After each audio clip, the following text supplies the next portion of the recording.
Washington's butt was sufficiently kicked. Early, the Romans were now free to unleash their aggression all over the island. From either side. Then came a period known as the Phony War, where everyone just sort of sat around not doing much.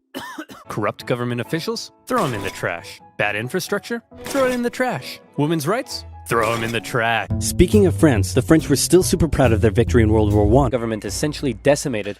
China was left with a huge power gap, and a ton of warlords who all slept soundly at night dreaming of being the one to fill it. Without a czar, a big old power vacuum had opened up, and someone needed to fill it. He officially declared that the revolution is over, adding, "I am the revolution."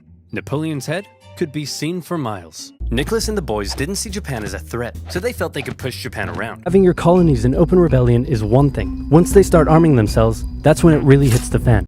It would take 6 weeks to get there, and another 6 weeks for their reply to come back. For now, the situation was entirely in the hands of local military and government officials, and the ball was in the British court.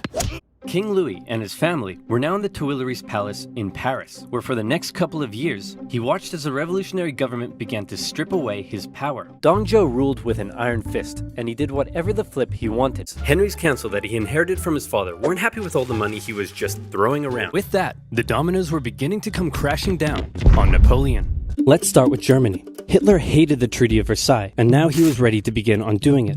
Nathaniel Greene knew the British outnumbered his own forces and wouldn't be defeated with conventional tactics, so he had to think outside the box. One officer said that Grant habitually wore an expression as though he were determined to drive his head through a brick wall and was about to do it. Conservatives felt he was too radical. Radicals felt he was too conservative. But since Napoleon was a dictator, opposition could usually be stamped out with some good old-fashioned iron fisting. And he watched as Harney got away with it all, thanks to his friends in high places. Austria and Prussia pledged that after they defeated France, they'd return King Louis to the throne. Well, checkmate Austria and Prussia, because you can't return a man to the throne if he's already dead. Many of the Confederates there also considered it to be the end of the American Civil War. They hoped Old Abe would just sigh and say, "Okay, you win." After persecution finally ended, the Pope still found himself being heavily controlled by secular kings and nobility. For over 2 centuries, the Byzantine emperor basically decided who could become Pope. We enter into a crazy and chaotic period of civil war all across China, with so many people, so much betrayal, so much intricacy, it makes Game of Thrones look like a Dr. Seuss publication. British really seemed to be onto something with their new strategy, and the ball was very much in Washington's court. These cities would sometimes even switch sides depending who is in charge and their ever-changing personal interests. McClellan talked the talk, but could he walk the walk? No.